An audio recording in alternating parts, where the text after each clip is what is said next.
Бишкек шаарында жана өлкөнүн аймактарында окуу процессине даярдык көрүү максатында баардык мерчемделген билим берүү объектилеринде ар кандай татаалдыктагы жана деңгээлдеги оңдоо иштери аяктады. 9 колледж жана 10 кесиптик лицей салтанаттуу ачылды. Жумуштар тармакты өнүктүрүү программасы инклюзивдүү өсүш үчүн көндүмдөр долбоорунун алкагында жасалды. Biz 20-га жакын окуу жайлардын материалдык техникалык базасын жана инфраструктурасын мына өзүңөр көрдүңөр ремонттолуп, мунун баары жаркырап, жатаканада жакшынакай балдарга шарт түзүлдү. Ошону менен бирге эмгек рыногунун болгон жогорку талаптарына ылайыкташуу үчүн жаңы муундагы кесиптик жабдууларды, автослесардык ишканаларды жана эң алдыңкы муундагы ширетүүчү каражаттардын жана ошолордун багытына жараша жасалган класстарды көрүп турабыз.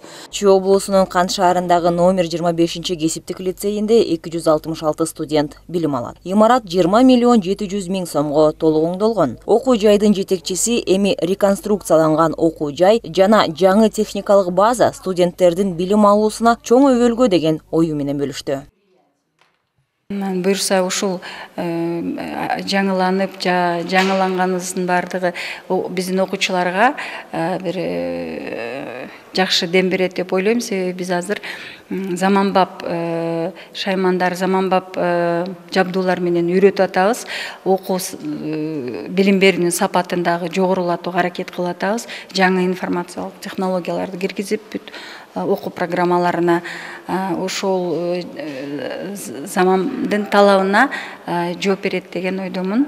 Белгилей кетсек, колледждерди жана лицейлерди капиталдык оңдоо жана жабдуу үчүн 440 миллион сомдон ашуун инвестиция жумшалды.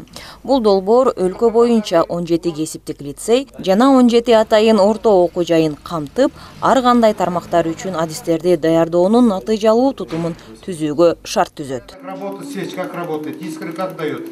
Вот этот датчик, что за датчик, что крутится? Датчик колебала.